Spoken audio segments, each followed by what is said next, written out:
আসসালামু আলাইকুম।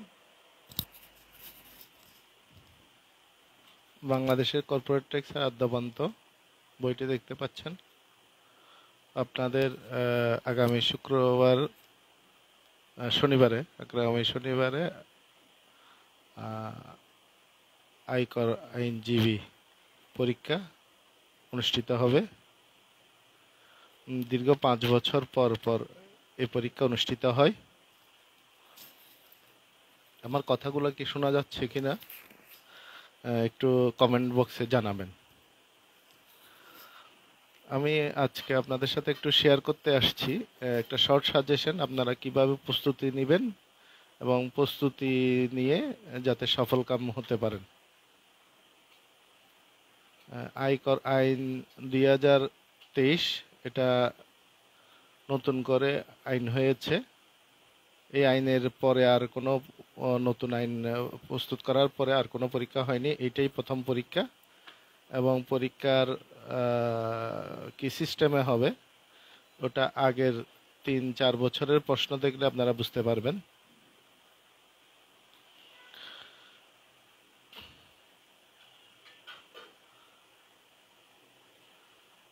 আগের 3-4 বছরের প্রশ্ন দেখলে আপনারা বুঝতে পারবেন। আয়কর আইনে মোট ধারা হলো 345টা।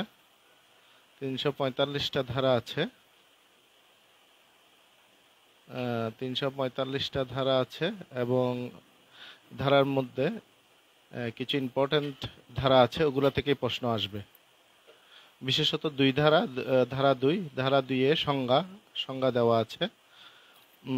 এই আইনের মোট 2023 সালের নতুন আইন।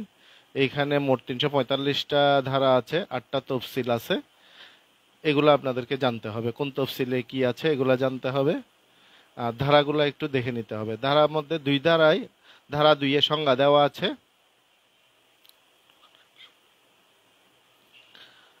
ধারা 2 এ 93টা সংজ্ঞা দেওয়া আছে।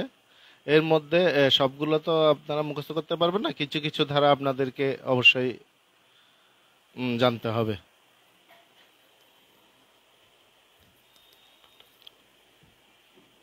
ফ্যানটা বন্ধ।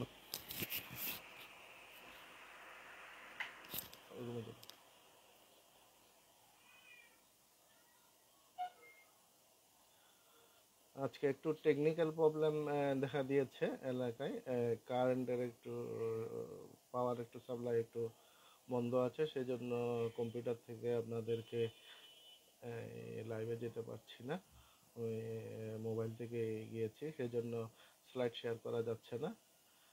আমাদের 2 নম্বর আইনে বেশ কিছু সংজ্ঞা দেওয়া আছে, আর এগুলো পড়লে আপনাদের পুরো আইনের প্রতি একটা আপনার ধারণা চলে আসবে। এক্ষেত্রে কিছু কিছু সংজ্ঞা আমাদের জন্য খুবই ইম্পর্ট্যান্ট, যেমন কর দিবস, হ্যাঁ, আয়কর কর্তৃপক্ষ, তারপর ট্যাক্স ডে, তারপর হলো করদাতা, তারপর আরো কিছু সংজ্ঞা আছে, আপনাদেরকে এগুলা একটু জানতে হবে। আয়কর আইনের মোট প্রয়োগ সম্পর্কে আপনাদের একটু ধারণা থাকতে হবে। ধারা 2 এর মধ্যে আমরা আপনাদের প্রশ্ন হবে আয়কর আইন 2023 থেকে অর্থ আইন 2024, আয়কর বিধিমালা 1984, উৎসে কর বিধিমালা 2024, এডিআর বিধিমালা 2024, দান কর 1990, আয়কর আইনসমূহের বাস্তব প্রয়োগ, হিসাব বিজ্ঞান এবং বাংলা এবং ইংরেজি। তো সব মিলাই আপনাদের 100 নম্বরের পরীক্ষা হবে 3 ঘন্টা। এই ক্ষেত্রে আপনাদেরকে একটা অঙ্ক থাকবে অ্যাকাউন্টিং এর, ওই অঙ্কটা করতে হবে। ওইখানে 10 থেকে 15 মার্কস থাকতে পারে। আর আয়কর রিলেটেড অঙ্ক থাকবে, ওইটাও করতে হবে। এই 2টা অঙ্ক করতে পারলে মোটামুটি আপনার 5 মার্কের অর্ধেক চলে আসবে। বাকিগুলা হলো রিটেন, এগুলো আপনাদেরকে দিতে হবে। এর মধ্যে বাংলাতে দেখা যায় যে একটা রচনামূলক টাইপের একটা আর্টিকেলস লিখতে দেয় আয়কর এবং আপনার অর্থ সংক্রান্ত বিষয়ের উপর, বর্তমান অর্থনৈতিক প্রেক্ষাপট এবং এখন যে বাণিজ্য যুদ্ধ, এই রিলেটেড একটা প্রশ্ন হইতে পারে, অথবা এনবিআর এর নতুন যে মানে আপডেশন চলতেছে, এনবিআর কে দুইটা ভাগ করা হবে, এই সম্পর্ক রিলেটেড একটা টপিকস দিতে পারে 10 নম্বরের মধ্যে। আর ইংরেজিতেও সেম এই ধরনের একটা ইকোনমিক রিলেটেড এবং বাণিজ্য রিলেটেড এবং ট্যাক্স ইম্পোজ এবং ট্যাক্স আপডেশন এবং এনবিআর সিস্টেম, অনলাইন সিস্টেম, এই সম্পর্কে রিলেটেড একটা আর্টিকেলস লিখতে দিতে হতে পারে 10। এই দুইটাই হলো বাংলা ইংরেজির মধ্যে। আর বাংলার মধ্যে হয়তো এবার একটু ডিফারেন্সও হইতে পারে, যেটা হলো আপনার এক কথায় প্রকাশ, যেগুলো ওই বিসিএস এর সাধারণ রিলেটেড বাংলার মধ্যে আসে, এই ধরনের কিছু কোয়েশ্চেনও দিতে পারে। তো আমি আমার আয়কর আইন 2023-এর মধ্যেই চলে যাচ্ছি। এখানে হলো আপনার দুই ধারায় হলো 93টা সংজ্ঞা দেওয়া আছে। 1 নম্বর সংজ্ঞা অবলোপিত মূল্য, এটা তেমন প্রয়োজন নাই, অতিরিক্ত কর কমিশনার আপিল এগুলো দরকার নাই। যেগুলো বেশি ইম্পর্টেন্ট আমি ওগুলো বলে যাচ্ছি, আপনারা কিন্তু সবগুলো একবার পড়ে নেবেন। যেমন আয় 2-এর উপধারা 13-তে আয় বলা আছে, আয়ের সংজ্ঞাটা আপনারা দেখে নেবেন। আয়কর 14-তে দেওয়া আছে, 15-তে আয়কর বর্ষ, এটাও ইম্পর্টেন্ট। তারপর করদাতা 2 ধারার 22 উপধারা, করদাতা 23 কর দিবস, 24 কর বর্ষ, 26 কর অব্যাহতি, 25 কর্মচারী, কারিগরি সেবার ফি 30, 2-এর 30 এবং 2-এর 31-এ হলো কোম্পানি। 2-এর 31-এ হলো কোম্পানির সংজ্ঞাটা দেখে নিতে হবে।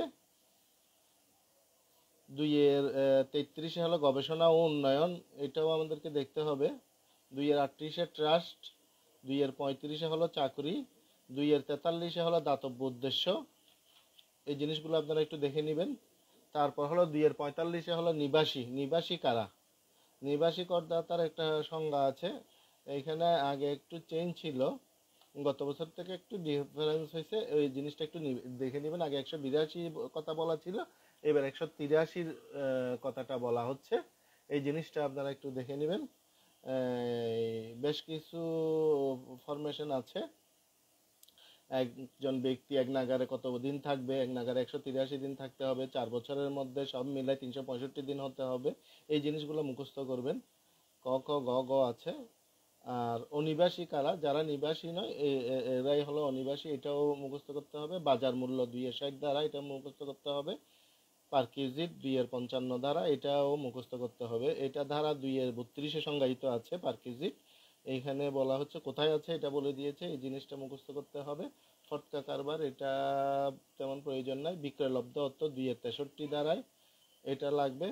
2-এর 77 দ্বারাই মূলধনী আয়ের সংজ্ঞা দেওয়া আছে, এটা বলা আছে। তারপর 2-এর 79-তে রয়্যালিটি সম্পর্কে বলা আছে। 2-এর 81 ধারায় লভ্যাংশ বলা আছে, লভ্যাংশটা আপনাকে মুখস্থ করতে হবে। আর হলো 92-তে স্থায়ী স্থাপনা আছে, 93-এ হস্তান্তর আছে। এইরকম 2 ধারায় আমাদের 93টা সংজ্ঞা আছে। 93টা সংজ্ঞার মধ্যে 30টার মতো আপনাদেরকে মুখস্থ করতে হবে। তারপর হলো কর প্রশাসন আছে। কর প্রশাসন, আয়কর কর্তৃপক্ষ, আয়কর কর্তৃপক্ষ কারা, এটা আপনাদেরকে একদম মুখস্থ করে ফেলতে হবে। এটা আপনাদেরকে একদম মুখস্থ করে ফেলতে হবে। জাতীয় রাজস্ব জাতীয় রাজস্ব বোর্ড, মুখ্য কমিশনার, মহাপরিচালক পরিদর্শন, তারপর কর কমিশনার আপিল, কর কমিশনার বৃহদায়তন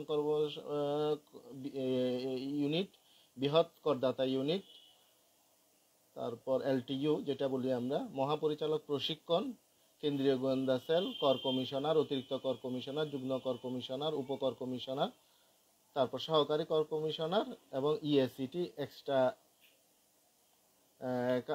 ইএসিটি আর হলো কর পরিদর্শক। এইভাবে আপনাদেরকে এই জিনিসটা একদম মুখস্থ করে ফেলতে হবে।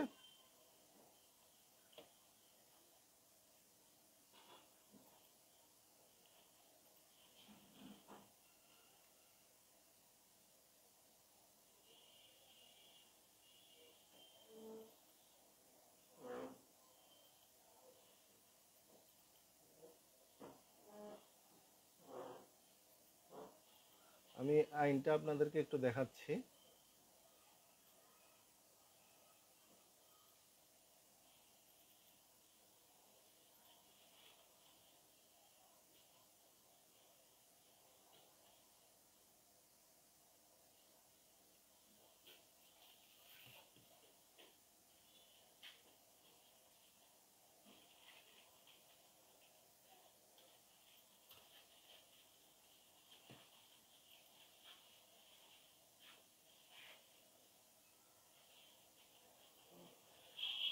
একটু টেকনিক্যাল প্রবলেম হচ্ছে, আমরা আইনের ধারাগুলো নিয়ে আলোচনা করি আজকে।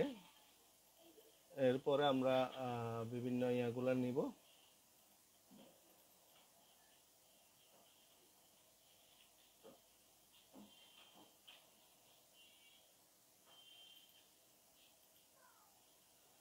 আমরা একটা অঙ্কও দেখব আপনাদেরকে নিয়ে, এবং এই আপনাদের যেগুলো সমস্যা আমরা ওগুলা মেকআপ করার চেষ্টা করব। তারপর হলো আপনাদের দুইয়ের হলো 7টা ইম্পর্টেন্ট ধারা আমি বলেছি, ওই জিনিসগুলো আপনাদেরকে একটু জানতে হবে।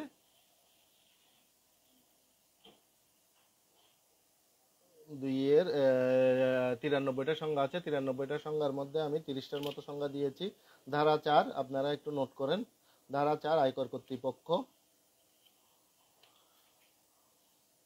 তারপর হলো আমার আয়করের আওতা, এটা লাগবে। তারপর ধারা 30, ধারা 30টা একদম মুখস্থ করে ফেলতে হবে। আয়ের খাতসমূহ, এটা খুবই ইম্পর্ট্যান্ট, আয়ের খাতসমূহ।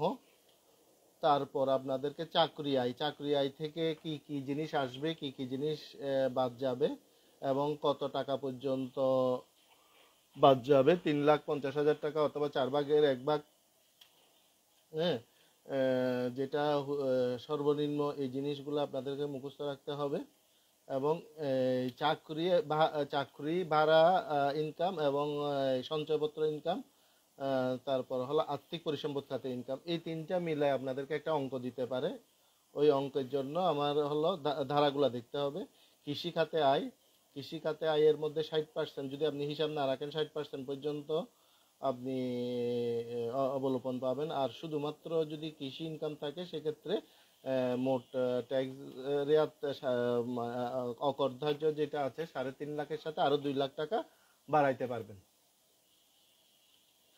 তারপর হলো ব্যবসায়ী আয় ধারা 45, এগুলো একটু দেখে নেবেন।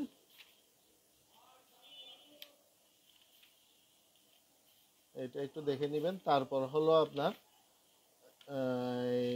আপনার 100 আমাদের হলো অন্যান্য ধারাগুলোর মধ্যে অন্যান্য ইনকাম যেগুলো আছে, অন্যান্য খাতে আয় ধারা 66, এটা একটু পড়তে হবে।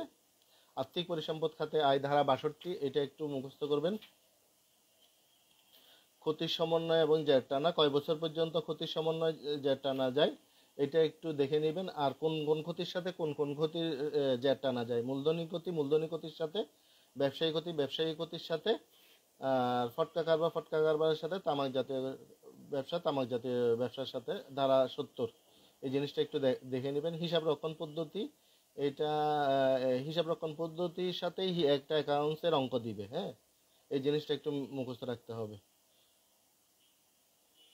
আর কোম্পানি কর্তৃক আপনার কোম্পানি কর্তৃক আর্থিক সম্পদ যাদের আছে, মানে ফাইন্যান্সিয়াল যাদের রিটার্ন দাখিল করতে হবে, কাদের কাদের জন্য ধারা 73, এটা একটু প্রশ্নে আসতে পারে।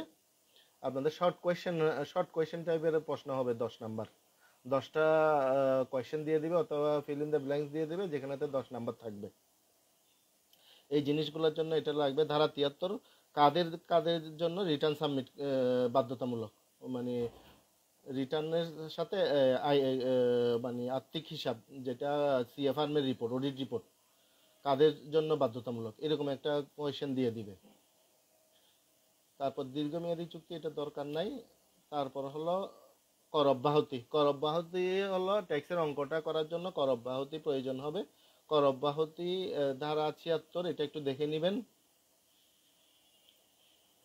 তারপর হলো কতিপয় বিনিয়োগের উপর কর রেয়াত, 78 এটা অঙ্কের জন্যও লাগবে, আবার সাধারণ কোয়েশ্চেনের জন্যও আসবে। এটা হলো যে আপনার মোট বিনিয়োগ, অথবা হলো আপনি যাই বিনিয়োগ করেন সর্বোচ্চ হলো 10 লাখ টাকা পর্যন্ত আপনি রেয়াত পাবেন, অথবা যেটা বিনিয়োগ করছেন ওইটার 15%, অথবা যেটা করযোগ্য আয়ের 0.03% আপনি রেয়াত পাবেন। এখানে আপনাকে মেইন হলো ইনভেস্টমেন্ট করতে হবে, কোন কোন খাতে আপনি ইনভেস্টমেন্ট করবেন এটা আপনাকে জানতে হবে।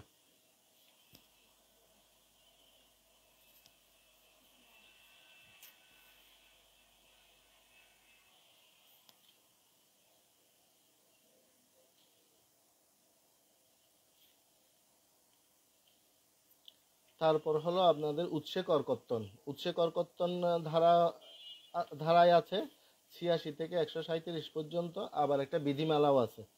এই দুটোটা জিনিস একসাথে পড়তে হবে। এইখান থেকে একটা কোয়েশ্চেন হবে, উৎসে করকর্তন বিধিমালা বলতে কি বুঝেন।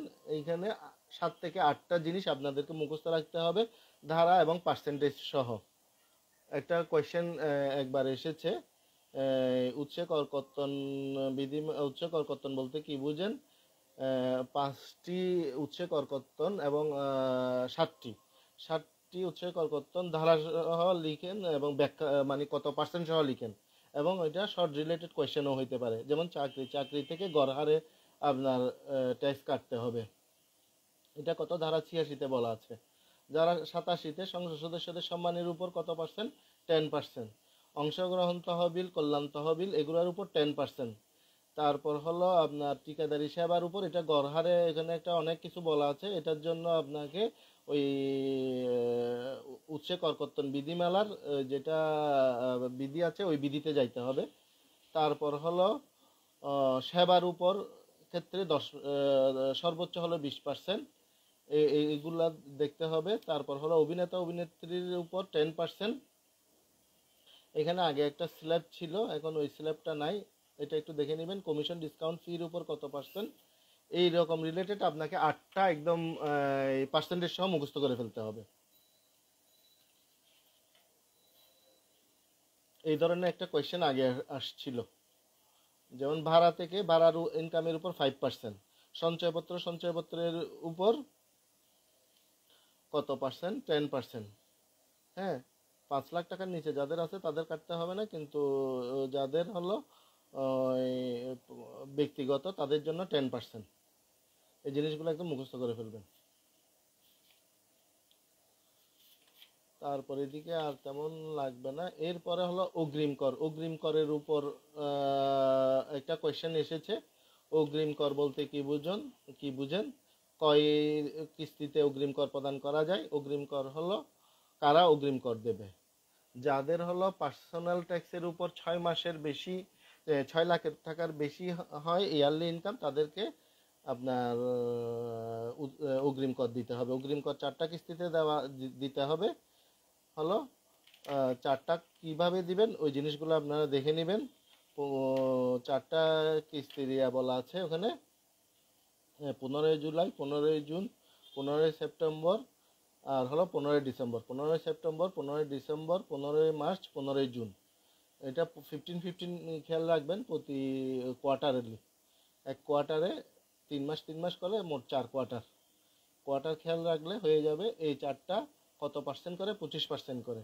এইখানে একটা প্রশ্ন থাকে, অগ্রিম কর বলতে কি বুঝেন, অগ্রিম করের কিস্তি কয়টি, অগ্রিম কর প্রদান না করলে শাস্তি কি, কত পার্সেন্ট পর্যন্ত অগ্রিম কর দিতে হবে, 75% পর্যন্ত। এই জিনিসটা মনে রাখতে হবে। আর 75% না হলে যে ক্ষেত্রে কত পার্সেন্ট জরিমানা, এটা হলো 10% জরিমানা হবে অগ্রিম করের উপর। এটাই এতটুকুই যথেষ্ট অগ্রিম করের জন্য।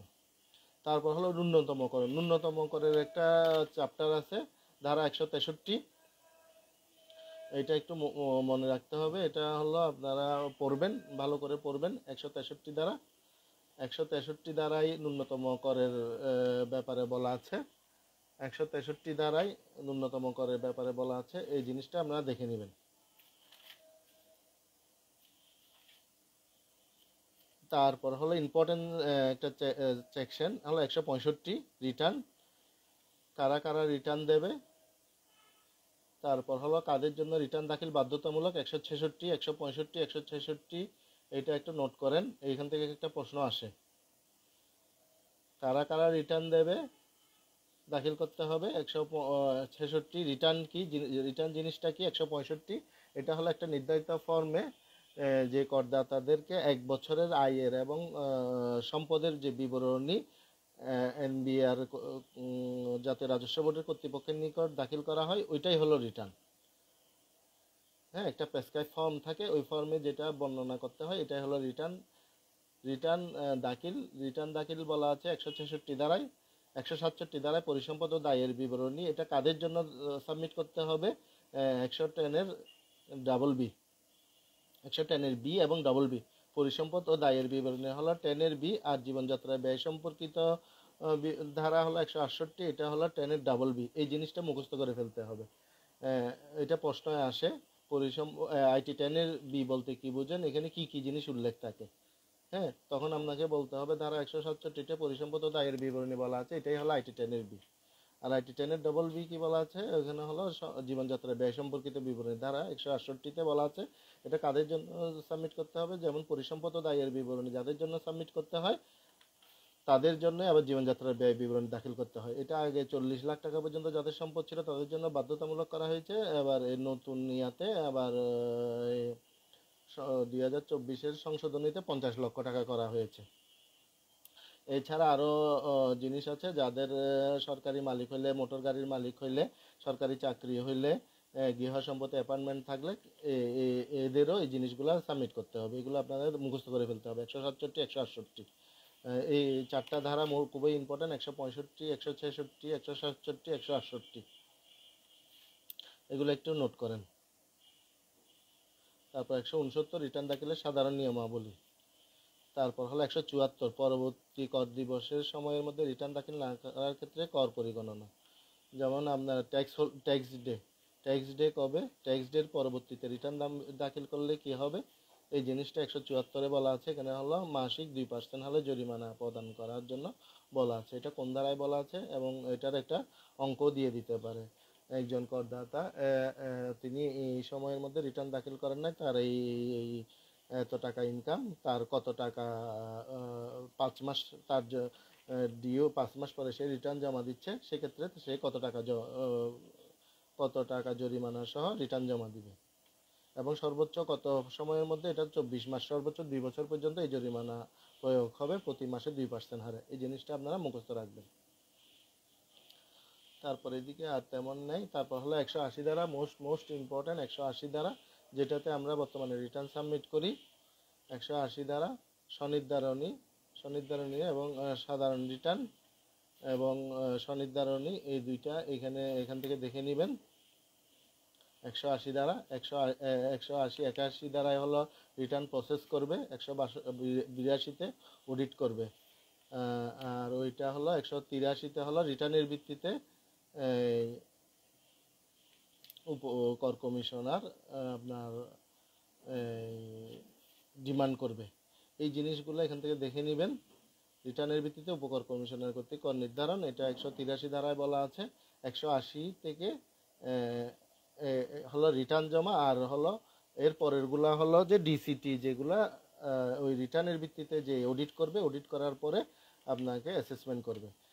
180-র পরে যেগুলা হলো এগুলা হলো আয়কর আইনের বাস্তব প্রয়োগ। যেমন আমাদের এখানে যে সিলেবাসে আছে, যেমন আয়কর আইন ও বিধি সমূহের বাস্তব প্রয়োগ, এই ধারাগুলো হলো 180 থেকে হলো এইগুলো হলো আপনার এই ছয়ের জন্য যে ইম্পর্টেন্ট, এই 6-এর জন্য আপনার হলো ইম্পর্টেন্ট ধারাগুলো হলো 180 থেকে।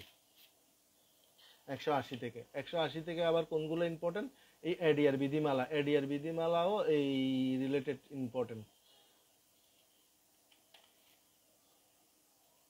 তারপর হলো সময়ের সীমাবদ্ধতা, এটা আমাদের দরকার নাই। আয়কর কর্তৃপক্ষের তথ্য সংগ্রহ, এটাও তেমন প্রয়োজন নাই। শুনানির জন্য তলব, এটা ধরার জন্য কর সংগ্রহ এবং অন্যান্য অঙ্ক পরিশোধ এড়াইয়া যাওয়া, যেমন হলো পেনাল্টি। 212 ধারাটা মুখস্থ করে ফেলবেন। 212 ধারা মুখস্থ করে ফেলবেন। তারপর প্রত্যাবর্তন সমন্বয়, এগুলোর দরকার নাই। কর পরিগণনা ট্রান্সফার, এগুলোর দরকার নাই। কর পরিহার রোধ সম্পর্কিত এটার দরকার নাই। আন্তর্জাতিক চুক্তি অব্যাহতি এগুলোর দরকার নাই। এজেন্সি এগুলোর দরকার নাই। করদাতার নিবন্ধন, হ্যাঁ এইটা আরেকটা মোস্ট ইম্পর্ট্যান্ট। 261 কারা কারা করদাতা হিসেবে নিবন্ধন হবে। কর আর হলো 262তে একটা আছে কর নিবন্ধন বাতিল।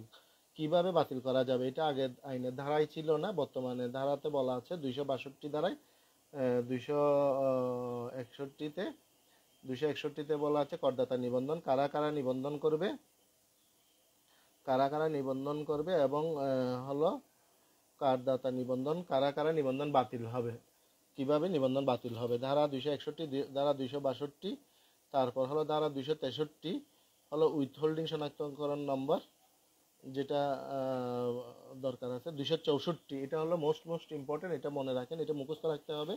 45টা কাজের জন্য আপনাকে আয়কর জমার সনদপত্র রিটার্ন যে জমা দিচ্ছেন ওইটার অ্যাকনলেজমেন্ট দাখিল বাধ্যতামূলক। এটা কত আইনের ধারায় বলা হয়েছে 264, এটা একটু মুখস্থ করে ফেলতে হবে, একদম 45টা নাম সহ মুখস্থ করে ফেলতে হবে। 266 ধারায় রিটার্ন ইত্যাদি দাখিল ব্যর্থতার ক্ষেত্রে জরিমানা। একটা রিটার্ন যখন জমা দেন নাই সেক্ষেত্রে কি জরিমানা হবে, ওই যে একটা ধারা বলছিলাম ওইটার সাথে এটাও রিলেটেড। আয়কর দিবসের ক্ষেত্রে রিটার্ন জমা না দিলে কি হবে, ওইটার সাথে এটাও জরিমানা হিসেবে যুক্ত হবে। এটা হলো পার ডে 50 টাকা হিসাবে আছে। তারপর হলো 1 বছর না দিলে আগের করের চেয়ে 1000 টাকা জরিমানা অথবা 50%, এক্ষেত্রে যেটা কম যেটা অধিক ওইটা হবে। আর সর্বোচ্চ হলো 10%। এটা হলো ডিসিটির অন্তর্নিহিত ক্ষমতার উপর অনেক কিছু নির্ভর করে। এটা একটু দেখে নেবেন 266 ধারা, 266 ধারা ইম্পর্টেন্ট। তারপর আছে আমাদের আপিল রিভিশন হলো করদাতা ডিসিটির আদেশের বিরুদ্ধে সংক্ষুব্ধ হলে কমিশনারের কাছে রিভিশন করতে পারে। এইগুলা হলো আয়কর আইনসমূহের বাস্তব প্রয়োগ। এই জিনিসগুলা এই আইনের ধারাতে বলা আছে। এইটা কত টাকা, 200 টাকার একটা ফি দিতে হবে এবং একটা 300 টাকার একটা স্ট্যাম্পে একটা সম্মতি দিতে হবে। তারপর হলো শিক্ষিত কর দায় পরিশোধ করতে হবে। এই জিনিসটা মনে রাখলে হবে, এটা একবার পড়ে যাবেন 285। তারপর আপিল কখন করবেন, কিভাবে আপিল করবেন, এই জিনিসগুলো দেখে যেতে হবে। এখানে একটা প্রশ্ন থাকতে পারে আপিলের ক্ষেত্রে, আপিল কখন করবেন। ডিসিটির কর আদেশে যদি আপনি সংক্ষুব্ধ হন সেক্ষেত্রে 45 দিনের মধ্যে আপিল করতে পারবেন। আপিল কোথায় করবেন, ওইটা হলো ওই ওখান থেকে সার্কেল থেকে যখন আপনি এটার নোটিশ নেবেন তখন ওখানে লেখা থাকে আপনি কোথায় আপিল করতে হবে, ওইখানে আপনাকে আপিল করতে হবে। আপিলের ফি 200 টাকা ট্রেজারি চালানের মাধ্যমে জমা দিতে হবে এবং আপনার যেটা আপনি কি কারণে গ্রাউন্ডসে আপিল করতেছেন ওগুলো এখানে বলে দিতে হবে, আর সাথে ওখানকার নোটিশ দিতে হবে। তারপর হলো আপিলেও যদি আপনি সংক্ষুব্ধ হন সেক্ষেত্রে আপনি ট্রাইব্যুনাল করতে পারবেন। ট্রাইব্যুনালে কি করতে হবে, ট্রাইব্যুনালে আপনাকে 10% জমা দিতে হবে। এই জিনিসগুলো আপনারা পড়ে যাবেন। তারপর হলো বিকল্প বিরোধ নিষ্পত্তি। বিকল্প বিরোধ নিষ্পত্তি হলো এটা হলো আলাদা একটা বিধিমালাই আছে, এই জিনিসটা আপনাদেরকে জানতে হবে। এখানে একটা আপিল ট্রাইব্যুনাল এবং বিকল্প বিরোধ, এই তিনটা নিয়ে একটা 10 মার্কের একটা কোয়েশ্চেন দিয়ে দিতে পারে।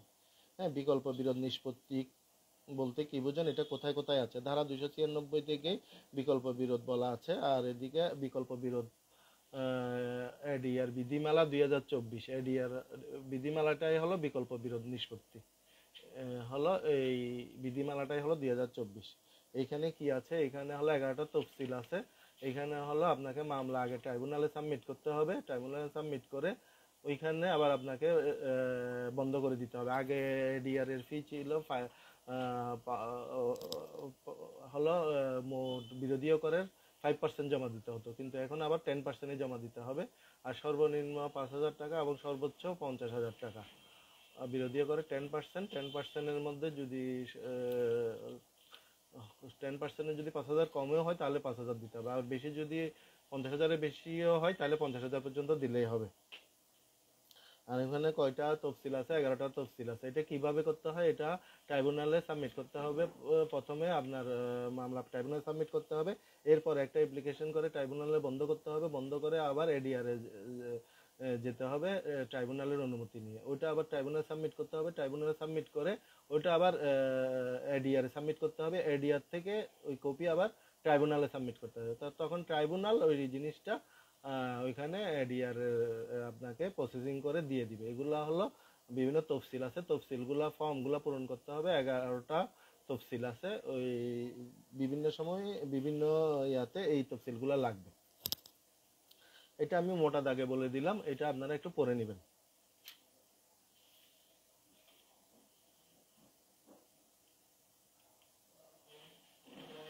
তারপর আর তেমন ইম্পর্টেন্ট ধারা তেমন নাই, হলো 345টা ধারা। 345টা ধারার মধ্যে আমরা 20-25টা ধারা খুবই ইম্পর্টেন্ট, যেগুলোর সম্পর্কে আমরা আলোচনা করেছি। এখন হলো তফসিল, 8টা তফসিল আছে। 8টা তফসিল কোন তফসিলে কি আছে এই জিনিসটা আপনাদেরকে জানতে হবে। প্রথম তফসিলে বিনিয়োগের বিশেষ কর হার, যেটা আমরা ওই টাকা দিয়ে যেটা হলো আমরা বিল্ডিং এবং ল্যান্ড যেটা আমরা হোয়াইট করতে পারি, এই জিনিসটা এখানে বলা আছে। স্বপ্রণোদিত প্রদর্শন, আয়ের স্বপ্রণোদিত প্রদর্শন, এই জিনিসটা বাদ দিয়ে দিয়েছে। অপ্রদর্শিত পরিসম্পদের এটা বাদ দিয়েছে। তারপর হলো দ্বিতীয় তফসিল, অনুমোদিত বার্ধক্য তহবিল। এখানে হলো বিভিন্ন তহবিল সমূহগুলো, ভবিষ্যৎ তহবিল, স্বীকৃত ভবিষ্যৎ তহবিল, পেনশন তহবিল, এই তহবিলগুলো সম্পর্কে একটু জেনে যাবেন। এটা বেশি ইম্পর্টেন্ট না, মোটামুটি দেখে নেবেন। তারপর তৃতীয় তফসিল হলো আয়কর আইনের অবচয় সমূহ আমাকে একটু দেখতে হবে। এখানে হলো 2টা ধরনের অবচয় আছে, একটা হলো অ্যাকাউন্টিং ডিপ্রিসিয়েশন আর একটা হলো ট্যাক্স ডিপ্রিসিয়েশন। দুইটার মধ্যে ডিফারেন্স হইলে আপনাকে ট্যাক্স ডিপ্রিসিয়েশনটাই ধরতে হবে। অডিট রিপোর্টের ক্ষেত্রে আপনার অ্যাকাউন্টিং ডিপ্রিসিয়েশন ধরি, কিন্তু ট্যাক্স নির্ধারণের সময় আপনাকে তৃতীয় তফসিল অনুসারে অবচয়ের রেটগুলো দিয়ে বের করতে হবে। তারপর আছে চতুর্থ তফসিল, বীমা ব্যবসার ক্ষেত্রে লাভ পরিগণনা। এটা তেমন দরকার নেই, যারা ইন্স্যুরেন্সের ব্যবসা করে তাদের জন্য। তারপর হলো পঞ্চম তফসিল হলো পেট্রোলিয়াম জাতীয় ব্যবসা করেন তাদের জন্য। ষষ্ঠ তফসিল কর অব্যাহতি, রেয়াত এবং ক্রেডিট। এইটা আমাদের জন্য খুবই ইম্পর্টেন্ট। এইটা এই খাতের মাধ্যমে আমরা হলো অঙ্ক, যে ট্যাক্সের অঙ্কটা করি, 3.5 লাখ টাকা যেটা বাদ দিই, এগুলা হলো এই তফসিলের প্রথম তফসিলের কততে বলা আছে, 27 উপধারা 27 অনুচ্ছেদে বলা আছে, যেখানে 4,50,000 টাকা অথবা 1/3 যেটা কম ওইটা বাদ যাবে। তারপর কোন কোন খাতে ইনভেস্টমেন্ট করলে রেয়াত পাবেন, এই জিনিসগুলো এখানে বলা আছে। হ্যাঁ, এখানে বলা আছে, এই জিনিসগুলো আমাদের একদম মুখস্থ করে ফেলতে হবে, যতটুক পারেন অতটুক মুখস্থ করে ফেলতে হবে। যে কোন কোন খাতে বিনিয়োগ করা যায় এগুলো এখানে বলা আছে। এগুলো এটা হলো অংশ 3-এ বলা আছে ষষ্ঠ তফসিলের সাধারণ কর রেয়াতের জন্য প্রযোজ্য বিনিয়োগ এবং ব্যয়, এখানে মুখস্থ করে ফেলতে হবে। জিপিএস কত আছে, 1,20,000 টাকা পর্যন্ত, সঞ্চয়পত্র কত, 5 লাখ টাকা পর্যন্ত। তারপর হলো আপনার বন্ডে কত, সর্বোচ্চ 5 লাখ টাকা পর্যন্ত। এগুলো কোথায় পাবেন? আয়কর আইনের অংশ 3-এ পাবেন। এগুলো একদম মুখস্থ করে ফেলতে হবে। আর চতুর্থ অংশে আছে কোন কোন শিল্প কোথায় স্থাপন করলে আপনি কত বছরের পর্যন্ত বিনিয়োগ রেয়াত, ট্যাক্স হলিডে বলি আমরা এটাকে, ট্যাক্স দিতে হবে না, ওই জিনিসটা এখানে বলা আছে। সপ্তম তফসিল বিশেষ কর হার, মূলধনী আয়ের ক্ষেত্রে কত পার্সেন্টেজ হবে, কোম্পানির জন্য কত হবে, আপনার সাধারণ ব্যক্তির জন্য কত হবে, এই জিনিসগুলো এখানে বলা আছে। আর কোম্পানির ক্ষেত্রে লভ্যাংশ প্রাপ্তির ক্ষেত্রে কত পার্সেন্ট আর ব্যক্তির জন্য কত পার্সেন্ট, এগুলো বলা আছে। আর অষ্টম তফসিল, এটা হলো নতুনভাবে সংযোজিত হয়েছে, ব্যবসার পুনর্গঠন। তারপর হলো স্টার্ট আপ। আর একটা জিনিস হলো এটা, এই জিনিসগুলো একটু পড়ে নেবেন, এগুলো বোঝার তেমন ইয়া নাই, এখান থেকে সাধারণত তেমন প্রশ্ন আসে না, এমনি হয়তো শর্ট কোয়েশ্চেন আসতে পারে অষ্টম তফসিলে কি বলা আছে। তারপর হলো হলো হলো আমাদের বিভিন্ন আয়কর আইনের প্রয়োগ, এগুলো আমরা পড়েছি। আয়কর বিধিমালা 1984, আয়কর বিধিমালা 84, 84 বিধিমালা কিছু বাতিল করে দিয়েছে, আর কিছু ধারা রয়ে গিয়েছে। এই জিনিসগুলো আছে, যেমন এক নাম্বার হলো সংক্ষিপ্ত বিধিমালা 1984। তারপর সংজ্ঞাতে দেওয়া আছে ABCDEFGH পর্যন্ত সংজ্ঞা দেওয়া আছে, সংজ্ঞাগুলো দেখে নেবেন। তারপর হলো 3 থেকে 5 পর্যন্ত এগুলো বাতিল করা হয়েছে। 8 নাম্বার আছে ডাক্তার আইন পেশাজীবী প্রমুখের হিসাব সংরক্ষণের জন্য, এটা বলা আছে। ত্বরান্বিত অবচয় 40-এ বলা আছে। আর বাকিগুলা অর্থ আইনের মাধ্যমে এগুলো বাদ দিয়ে দেওয়া হয়েছে। তাইলে আয়কর বিধিমালা 1984ও গেল আমাদের। তাহলে দান করা আইন 1990, একটা ছোট্ট আইন, 21টা ধারা আছে, এগুলো দেখে নেবেন। 21টা ধারা আছে এবং এর একটা স্ল্যাব আছে, আয়কর আইনের একটা স্ল্যাব আছে, স্ল্যাবটা দেখে নেবেন। দানের উপর কর অব্যাহতি আয়ের সীমা প্রথম 5 লাখ টাকা পর্যন্ত হলো 5%, এর পরের অতিরিক্ত 10 লাখ টাকা পর্যন্ত 10%, তারপরের উপরের হলো 10%, এবং সর্বশেষ ইয়ার উপর হলো 20%। আয়করের স্ল্যাবটা দেখে নেবেন। আর একটা হলো একটা পরিশিষ্ট আছে বিধি 3 অনুসারে। এই অনুসারে আপনি যখন দান করবেন, আপনার রিটার্নের সাথে এই ফর্মে পূরণ করে আপনাকে ডিসিটির বরাবরে সাবমিট করতে হবে। দান কর হলো দান কর একদম ছোট্ট আইন, এটা একটু দেখে নেবেন। বাংলা ইংরেজি আমরা আলাপ করেছিলাম। তারপর অর্থ আইন 2024, অর্থ আইন 2024টা দেখেন। অর্থ আইন 2024-এ হলো প্রতি বছরই এটা বাজেটের পরে এটা পরিবর্তন হয় বাজেটের দিনে। আয়কর স্ল্যাবে হলো আপনার আয়কর স্ল্যাবটা হলো 3.5 লাখ টাকা পর্যন্ত শূন্য, এই জিনিসটা মুখস্থ করে নেবেন। পরবর্তী 1 লাখ টাকা পর্যন্ত 5%, তারপর নেক্সট 4 লাখ টাকা পর্যন্ত 10%, তারপর 5 lakh 15%, next 5 lakh 20%, rest amount 25%। Dhaka এবং চট্টগ্রাম, ঢাকা 2টা সিটি কর্পোরেশন এবং চট্টগ্রাম সিটি কর্পোরেশনের জন্য সর্বনিম্ন 5,000, বাংলাদেশের অন্যান্য সিটি কর্পোরেশনের জন্য 4,000, এবং রেস্ট সারা এই 2 সিটি কর্পোরেশন ছাড়া, মানে ঢাকা, চট্টগ্রাম সিটি এবং অন্যান্য সিটি কর্পোরেশন ছাড়া বাংলাদেশ সমগ্র জায়গার জন্য 3,000 টাকা। আর এটা কোম্পানির ট্যাক্স রেট আছে, এদিকে কোম্পানির ট্যাক্স রেটটা একটু দেখে নেবেন। এই হলো আমাদের অর্থ আইন 2024।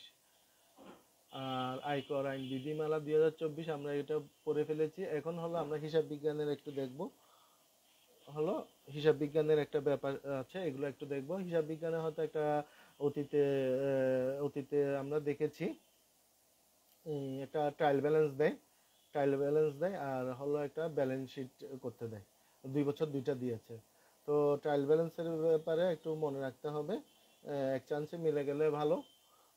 একটা টেকনিক আছে, যেমন আয় দায় সঞ্চিতি, এটা একটু আপনারা এটা একটু নোট করে রাখেন। ক্রেডিট সাইডে কি হবে? আয় দায় সঞ্চিতি, প্রদেয় বিল, বিভিন্ন পাওনাদার, প্রদেয় বিল। আয় দায় সঞ্চিতি ক্রেডিট, পাওনাদার, প্রদেয় বিল ক্রেডিট। আর ডেবিট সাইডে কি হবে? খরচ, সম্পদের ক্ষেত্রে সব সম্পদ, নগদ, তহবিল, ব্যাংক জমা সহ। আর খরচ সমূহ ডেবিট। তারপর বিবিধ দেনাদার ডেবিট, প্রাপ্য বিল ডেবিট। আর ক্রেডিট কি বলছিলাম? যে আয় দায় সঞ্চিতি, সকল দায় সঞ্চিতি, সকল আয় ইনকাম ক্রেডিট। সঞ্চিতি ব্যাড ডেট রিজার্ভ, সকল ধরনের সঞ্চিতি, এগুলা ক্রেডিট। আর বাকি সব ডেবিট। বাকি সব ডেবিটের মধ্যে সম্পদ ডেবিট, খরচ ডেবিট, বিবিধ দেনাদার ডেবিট, প্রাপ্য বিল ডেবিট।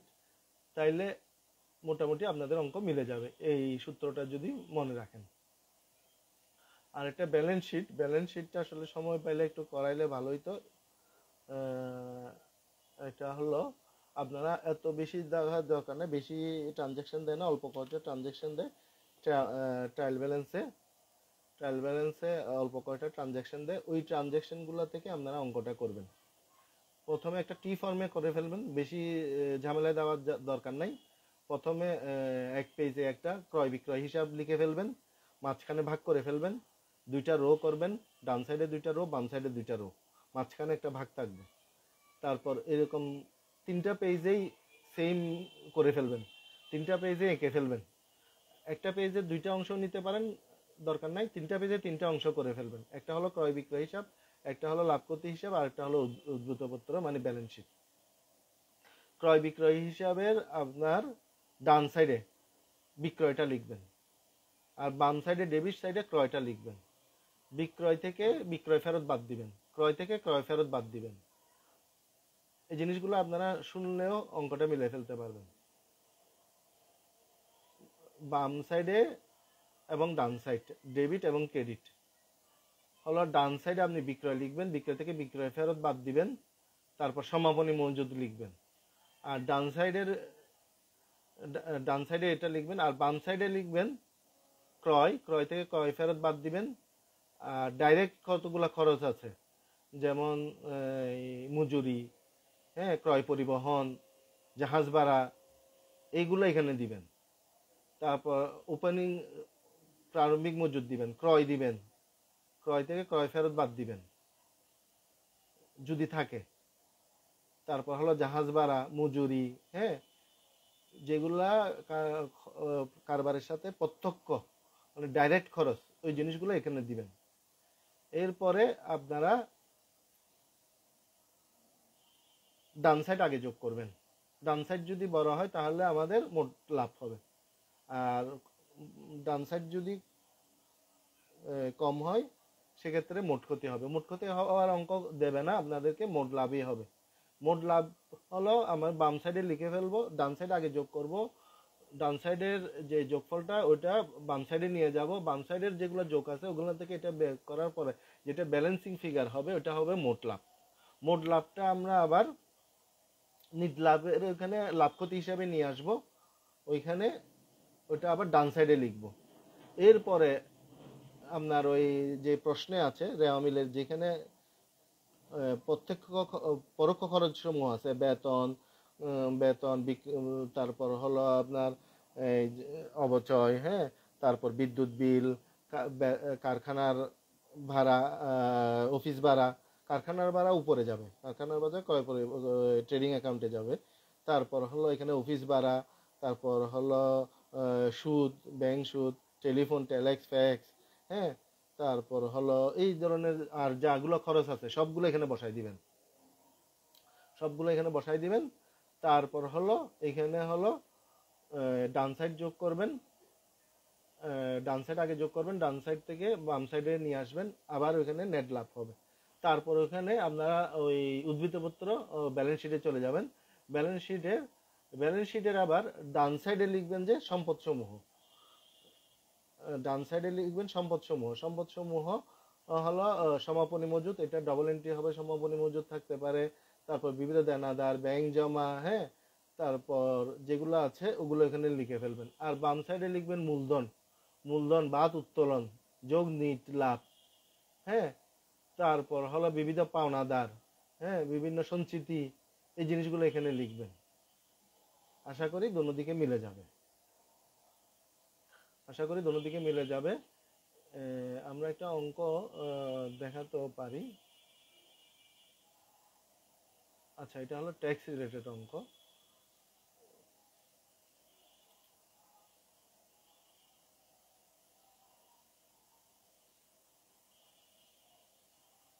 মানে এটা একটু ডিস্টার্ব করতেছে, এই জন্য আপনাদেরকে এই জিনিসটা দেখাতে পারলাম না। আচ্ছা, পরবর্তীতে কোনো একদিন দেখাবো না, পরীক্ষার আগে যদি সময় থাকে। আচ্ছা, এখানে এখন গেল ট্যাক্সের অ্যাকাউন্টিং এর অঙ্কটা, আর আছে আমার ট্যাক্সের অঙ্ক। ট্যাক্সের সাধারণত দুটো অঙ্ক দিতে পারে, একটা হলো যে আপনার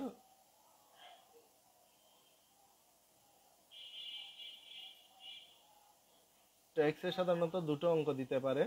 একটা অঙ্ক হলো যে আপনার ব্যক্তিগত আয়, হ্যাঁ, ব্যক্তিগত পার্সোনাল ট্যাক্স রিলেটেড, ওখানে বলতে আয় নির্ণয় করো। আরেকটা হলো যে কর নির্ণয় করো। একজন ব্যক্তির মাসিক বেতন এত টাকা, হ্যাঁ, এই ধরনের একটা অঙ্ক দিয়ে দিবে। বেতন এত, হ্যাঁ।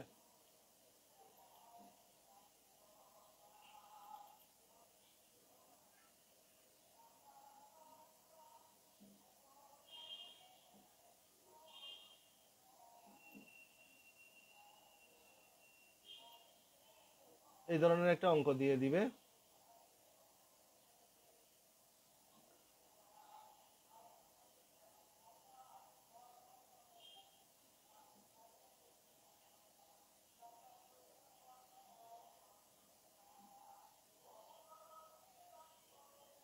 এই যে কর রেয়াত নির্ধারণ, নির্ধারণ সংক্রান্ত একটা অঙ্ক দিয়ে দিবে। ধরা যাক মিসেস রানী একজন সরকারি বেতনভুক্ত আদেশন কর্মচারী, তার বেতনের খাত গৃহ সম্পত্তি ও ঋণের সুদ হতে আয় রয়েছে। 2024 বর্ষে খাতসমূহ আয়ের পরিমাণ নিম্নরূপ: বেতন খাতে আয় 7,18,000 টাকা। এটা কিভাবে পাইছে ওটা আপনাদের অঙ্ক দিবে। গৃহ সম্পদ খাতে এত দিবে, সঞ্চয়পত্রের সুদ এত দিবে, ভবিষ্যৎ তহবিলে সে এত এত জমাইছে। তার করদাতার রেয়াত, মোট আয় থেকে রেয়াত নির্ণয় করে আপনাকে রেয়াত পরবর্তী কর দায় হলো তার 43,800 টাকা। এইভাবে একটা অঙ্ক দিয়ে দিবে। প্রথম 4 লাখ টাকা পর্যন্ত শূন্য, পরবর্তী 1 লাখ টাকার উপর 5%। এটা হলো 4 লাখ কেন দিছে, মহিলা এই জন্য, পরবর্তী তার হলো 10%। এই ধরনের একটা অঙ্ক আপনাদেরকে